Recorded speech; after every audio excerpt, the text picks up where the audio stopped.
Now, alternative fuels have been a hot topic for politicians and consumers alike. The biggest push for something other than petroleum-based fuels seems to come when gas prices start going up. One of the best known and least available alternative fuels is biodiesel. Interestingly enough, biodiesel has been around for almost 160 years. In 1893, Rudolf Diesel created his compression engine to replace the inefficient steam engines that powered most of the heavy equipment of the day. In the first test, the engine was presented to France and was designed to run on a variety of pure vegetable oils. His thought was it would be cheaper, quicker, and easier for farmers to rely on their own crops to power their machinery than more expensive forms of fuel such as the petroleum products used today. After his death in 1913, petroleum-based fuels became widely available and cheap, and ultimately forced the conversion of the diesel engine to meet the standards of this new fuel. Flash forward 80 years, and biodiesel is back on the table as a viable alternative fuel. So much so that so-called home brew kits are now widely available and popular on the internet. And it's just not individuals that are trying to make the switch to biodiesel. Some cities in Alabama are making the switch to this homegrown fuel. Among the many things the Orange Beach National Shrimp Festival produces is traffic, tourist, tax revenue, and grease. Yeah, grease. The Department of Public Works at Orange Beach is turning cooking oil into biodiesel. And today we're going to whip up a little biodiesel here at Orange Beach. Nicole Werner, Coastal Resource Planner for the City of Orange Beach. Back in '08, the diesel prices were pushing $4 a gallon.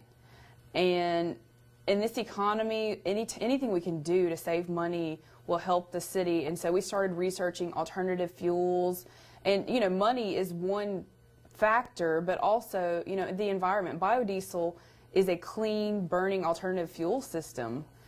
Everyone's talking about the ozone and global warming. Biodiesel, you know, doesn't contribute. All those unburned carbon monoxide and other particles that go into the atmosphere aren't, because we're burning biodiesel. So tell me this, how can cooking oil be used for fuel? The cooking oil and fats are refined through a process called transesterification. And in this process, the oil and all the fats are refined, the water is taken out, and it's mixed with an alcohol base or methanol, and that reaction produces a product that can be used in engines and used to fuel our tractors and our trucks. Do many cities use biodiesel in their fleets? Around Alabama, there are 5 or 6 cities that do use the biodiesel and have a reactor, the facility on their property. Hopefully more cities will get into it, but Orange Beach is leading the way. Tim Tucker, Director of Public Works, explains the process. When we got to researching this, you know, you can buy kits off the internet, you know, converted water heaters for like $800 you could put in your house. So, you know, it's just amazingly how simple it really is when you think about the money made off of it from the big oil companies. You know. What has been the response from some of the restaurants that are providing the oil to you? It has been great. It's really been great. They're all for it, especially most of the restaurants here are owned by people that live on the island, and they realize if they're giving us their oil, that's less of their tax dollars we're spending on diesel fuel. And also, in the past, within the last several months, Gulf Shores Utilities, which is our neighboring city, City of Foley, and Riviera Utilities in Foley have also started a recycling program, but they're, at this point, aren't interested in making biodiesel, so they're giving us their oil. And to date, it's around probably about 350 gallons they've given us in the last month. So everybody's benefiting from this thing? Everyone's benefiting. The utilities department benefits because it doesn't go into their sewer system, which causes drains, which causes you to dig up roads, which is just, you know, very expensive. Okay, here's a question everybody wants to know. If somebody cooks fried dill pickles with that oil, if you manufacture that oil, is it going to smell like fried dill pickles when you finish it?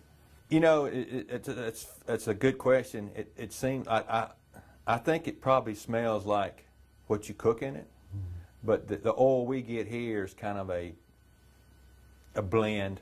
Maybe it's from a restaurant that might cook fried shrimp, fried oysters, French fries. It's like today the vehicle will see, you definitely can smell that it's cooking oil. And and you can smell something was cooked in it. But I think that, you know, if we got, for instance, we got our oil from McDonald's, I'm sure it would definitely smell like French fries. But it smells like something to eat when it's going down the road. You know me, I'm from the country, so if you tell me you're frying, you know, frog legs, I'm going to think my car is going to, you know, jump a little faster. But it's not, though, is it? No. Darn. All right. So how is the city of Orange Beach making this alternative fuel? Sean White, equipment operator, and Jason Dura, electrician, are the two guys that are going to head up this process, and they're going to walk me through it. First, we need the cooking oil. So we're off to visit one of Orange Beach's finest restaurants.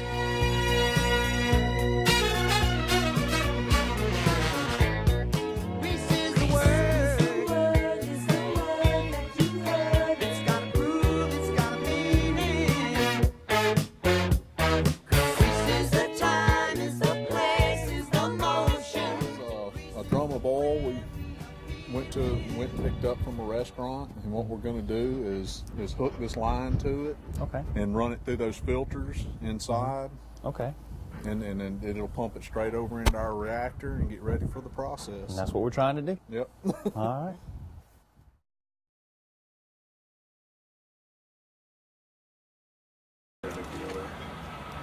That gravity on it. Pushing it. Okay, It's going to have an air bubble in it. let's see. I think we're, connected, guys. That's right. Okay.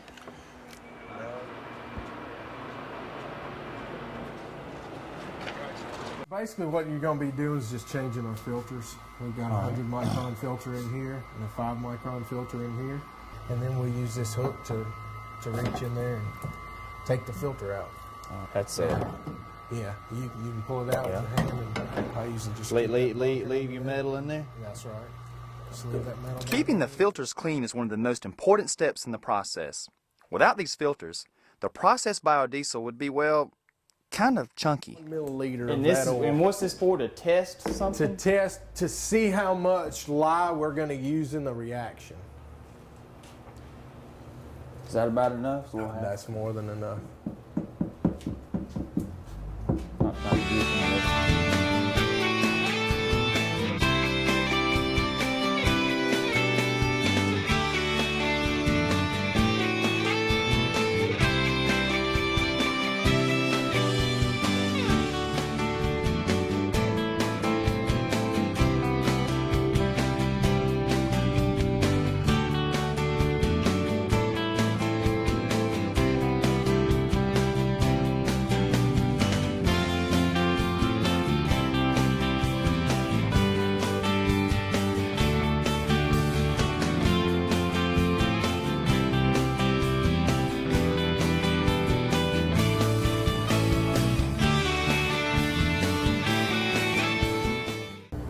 Draw up 30 gallons of methanol, add our Lye.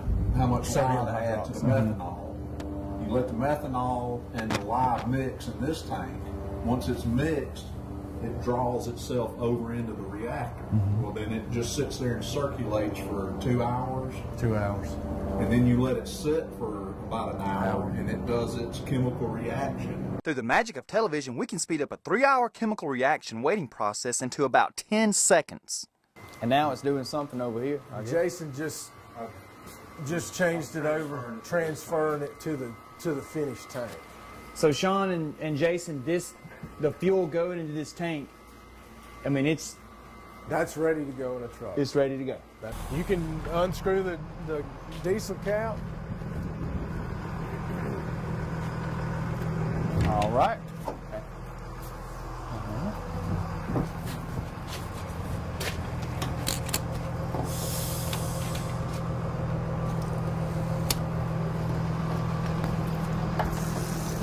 No difference in being at the Shell station up the road. Not with the gas pump. You got that, Chris? You need your windows cleaned too? Yes, and check the oil and. Check the oil, check the tire pressure. That's right. I think we got it, didn't we? That's it. You can crank it up. If I go ahead and crank Yes. this thing up and leave. Yeah, we want to watch it crank. See the sticker on the back. You can get a real good smell of it burning. Woo, it smells like food. Coming through that